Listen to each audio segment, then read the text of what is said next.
জয় হিন্দ বন্ধুরা। মালদ্বীপ তাদের স্বাধীনতা দিবস উপলক্ষে ভারতকে প্রধান অতিথি হিসাবে আমন্ত্রণ জানিয়েছে। আমাদের প্রধানমন্ত্রী শ্রী নরেন্দ্র মোদীজি এই মাসের 25 তারিখে সেখানে গিয়ে পৌঁছাবেন এবং তাদের 26 তারিখে তাদের সম্ভবত স্বাধীনতা দিবস। এবার কথা হচ্ছে যে মালদ্বীপ আমাদের প্রধানমন্ত্রীকে প্রধান অতিথি হিসাবে কেন আমন্ত্রণ জানিয়েছে।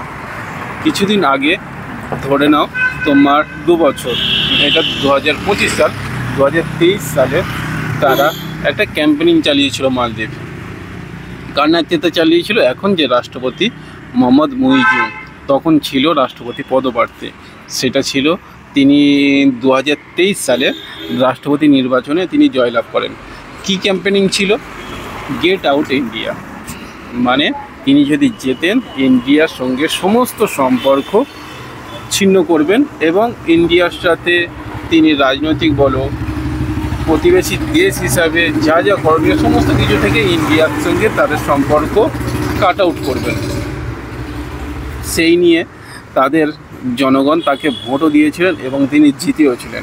তারপর থেকে মালদ্বীপের সাথে ভারতের সম্পর্কের অনেকটা দূরত্ব তৈরি হয়েছিল এবং প্রধানমন্ত্রীজি তিনি একটি সি বিচে যান এবং একটি ফটো পোস্ট করেন প্রতিবাদ স্বরূপ। ভারতের যেসব ভ্রমণ পিপাসু ছিল যারা, তারা এক এক করে মালদ্বীপের সমস্ত রাইড ক্যান্সেল করেন। মালদ্বীপে যাওয়ার জন্য যারা টিকিট কেটেছিল, হোটেল বুক করেছিল, সমস্ত কিছু এক এক করে কাটতে থাকে।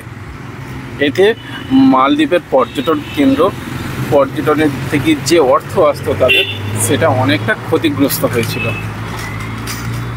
আজকে তারা বুঝতে পেরেছে প্রতিবেশী দেশ ভারত ছাড়া তারা এক পাও চলতে পারবে না। ভারতকে তাদের প্রয়োজন। বিপদে আপদে ভারত তাদের পাশে থাকবে। দেখে আসছে কোথাও কোনো প্রবলেম হলে, কোথাও কোনো ভূমিকম্প হলে, কোথাও কোনো যুদ্ধ হলে ভারত এগিয়ে আসে।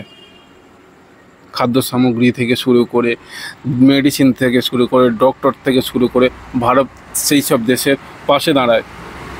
তাই আজকে ভারতকে প্রধান অতিথি হিসাবে মালদ্বীপ ইনভাইট করেছে। আমাদের প্রধানমন্ত্রী সেখানে উপস্থিত হবেন। খুবই গর্বের দিন ভারত বিশ্ব হিসাবে। সত্যি গর্বিত আমরা।